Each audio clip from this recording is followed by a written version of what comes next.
प्यारे बच्चों, आज मैं कक्षा 9 सामाजिक विज्ञान के अंतर्गत समकालीन विश्व में लोकतंत्र के अंतर्गत पहले अध्याय में कुछ और लघुत्तरी प्रश्नों को बताएंगे। इसके पहले हमने लघुत्तरी प्रश्नों का वीडियो दिया है, उसी के कड़ी में आगे प्रश्न हम देखते हैं।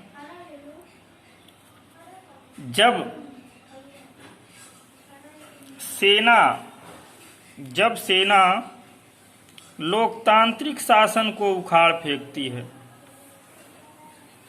तो सामान्यतया कौन सी स्वतंत्रताएं छीन ली जाती हैं?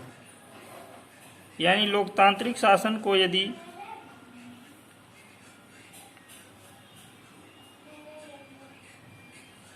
सेना उखाड़ फेंकती है तो कौन कौन सी स्वतंत्रताएं छीन ली जाती हैं? इसका उत्तर देखिए।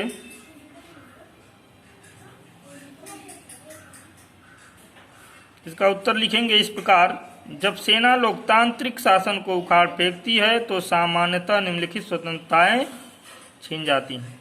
बहुत सारी स्वतंत्रताएं छीन जाती हैं। पहला पॉइंट, लोगों को स्वतंत्र भाषण देने का अधिकार नहीं रहता। यानी कोई भी व्यक्ति अपना स्वतंत्र रूप से भाषण नहीं दे सकता। दूसरा पॉइंट,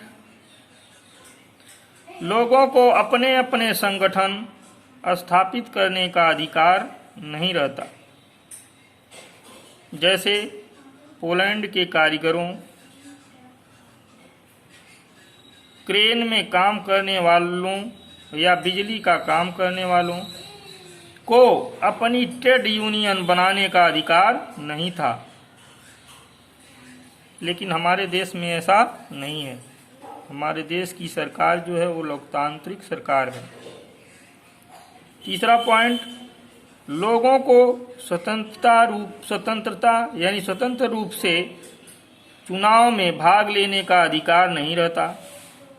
जब लोकतांत्रिक सरकार समाप्त हो जाएगी या उसको उखाड़ फेंका जाएगा तो किसी को भी चुनाव में स्वतंत्र रूप से भाग लेने का अधिकार नहीं रहेगा।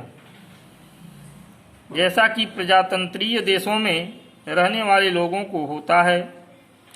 इन्हीं उपरोक्त स्वतंत्रताओं के अभाव में लोग, यानी ये सब स्वतंत्रताएं जब नहीं रहती हैं, जो भी हमने बताया, तो लोग तानाशाही या सैनिक सरकारों को बदलना चाहते हैं। यानी जनता जब ऊब जाती है, त्रस्त हो जाती है इस प्रकार की सरकारों से, तो वहाँ जो तानाशाही और सैनिक सरकार की व्यवस्था रहती है उसको जनता बदलने के मूड में आ जाती है, उनको हटाने का प्रयास करती है और तरह तरह के आंदोलन करती है। प्रजातंत्रीय सरकारों का निर्माण करना चाहते हैं। इस प्रकार आप कह सकते हैं कि स्वतंत्रताओं के अभाव में लोग तानाशाही या सैनिक सरकारों को बदलना चाहते थे और प्रजातंत्रीय सरकारों का निर्माण करना चाहते थे।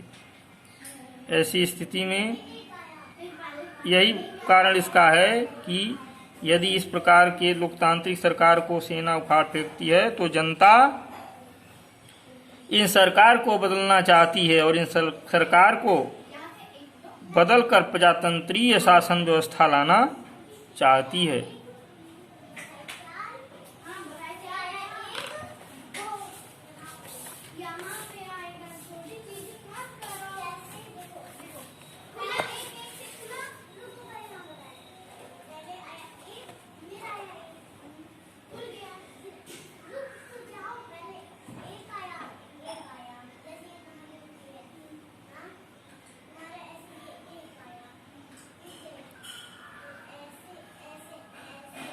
वैश्विक स्तर पर लोकतंत्र बढ़ाने में इनमें से कौन यानी किन बातों से मदद मिलेगी? प्रत्येक मामले में अपने जवाब पक्ष के तर्क में देना है। तो आइए इसका उत्तर देखते हैं। इसमें पहला है मेरा देश अंतर्राष्ट्रीय संस्थाओं को ज़्यादा पैसे देता है, इसलिए मैं चाहता हूँ कि मेरे साथ ज़्यादा सम्मानजनक व्यवहार हो और मुझे ज़्यादा अधिकार मिले। इस प्रकार से कहीं भी नहीं हो सकता कि जो ज़्यादा देता है उसके साथ अलग तरह का व्यवहार होगा।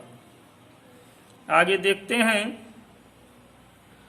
दूसरा कह रहा है कि मेरा देश छोटा या गरीब हो सकता है, लेकिन मेरी आवाज़ को समान आदर के साथ सुना जाना चाहिए, क्योंकि इन फैसलों का मेरे देश पर भी असर होगा। तीसरा पॉइंट कह रहा है, अंतर्राष्ट्रीय मामलों में अमीर देशों की ज़्यादा चली, गरीब देशों की संख्या ज़्यादा है। सिर्फ इसके चलते अमीर देश अपने हितों का नुकसान नहीं होने दे सकते। पांचवा पॉइंट है, भारत जैसे बड़े देशों की आवाज़ का अंतर्राष्ट्रीय संगठनों में ज़्यादा वजन होना चाहिए। इस प्रकार से 5 प्रश्न पूछे गए हैं, इसके जवाब आपको क्रम से लिखने हैं। तो आइए देखते हैं। उत्तर इसका इस प्रकार लिखेंगे। पहला, मेरा देश अंतर्राष्ट्रीय संस्थाओं को ज़्यादा पैसे देता है, इसलिए मैं चाहता कि मेरे साथ ज़्यादा सम्मानजनक व्यवहार हो और मुझे ज़्यादा अधिकार मिले।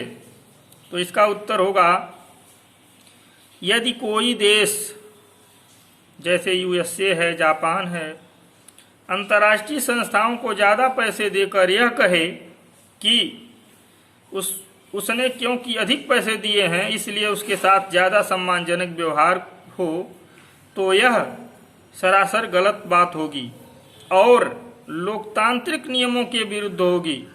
विश्व के हर देश को, चाहे वह छोटा हो या बड़ा हो, निर्धन हो या बराबर, सबको बराबर का सम्मान मिलना चाहिए। समानता लोकतंत्र का मुख्य मूल है, यानी इसका कोई प्रभाव नहीं पड़ेगा। सबको समानता का व्यवहार मिलना चाहिए, सबको सम्मानजनक व्यवहार मिलना चाहिए। लोकतंत्र का मतलब है कि सभी को एक जैसा आदर सम्मान मिलना चाहिए। अगला प्रश्न क्या कहता है, मेरा देश छोटा या गरीब हो सकता है, लेकिन मेरी आवाज़ को समान आदर के साथ सुना जाना चाहिए। तो इसका उत्तर होगा दूसरा, यदि कोई देश छोटा या गरीब है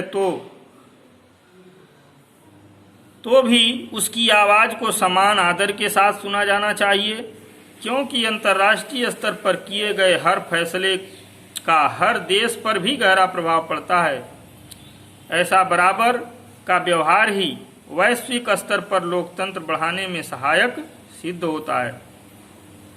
अगर इस तरह से भेदभाव किया जाए तो वैश्विक स्तर पर कोई ध्यान नहीं देगा और वैश्विक स्तर पर जो भी देश जो करता है वो सारे देशों पर उसका प्रभाव पड़ता है। अगला क्वेश्चन पूछ रहा है, अंतर्राष्ट्रीय मामलों में अमीर देशों की ज़्यादा चली, गरीब देशों की संख्या ज़्यादा है। सिर्फ इसके चलते अमीर देश अपने हितों का नुकसान नहीं होने दे सकते। अब इसका तीसरा पॉइंट देखिए,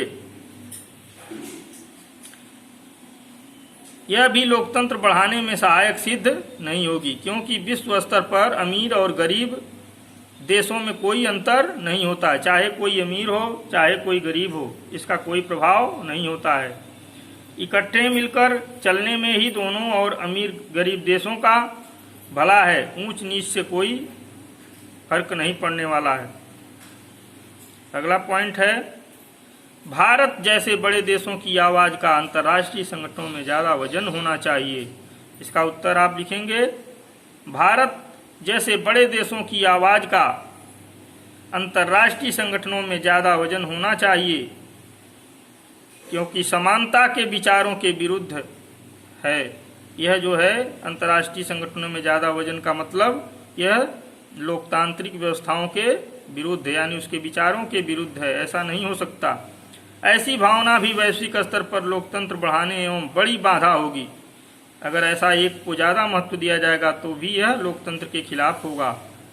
देश बड़ा हो या छोटा हो, उसका बराबर का सम्मान होना चाहिए वैश्विक स्तर पर। छोटे बड़े की भावना वैश्विक स्तर पर लोकतंत्र की कोई मदद नहीं कर सकती, इसलिए इससे जितनी जल्दी हो सके छुटकारा पाना ही बेहतर होगा। लोकतांत्रिक सरकार में या लोकतांत्रिक व्यवस्था में वैश्विक स्तर पर भी सभी देश एक जैसे हैं, एक समान है, चाहे कोई गरीब हो, चाहे अमीर हो, चाहे ऊंचा हो, चाहे नीचा हो, सबके लिए लोकतांत्रिक व्यवस्था एक जैसी होनी चाहिए। आज इस वीडियो में यहीं तक। अगला वीडियो फिर बाद में भेजा जाएगा।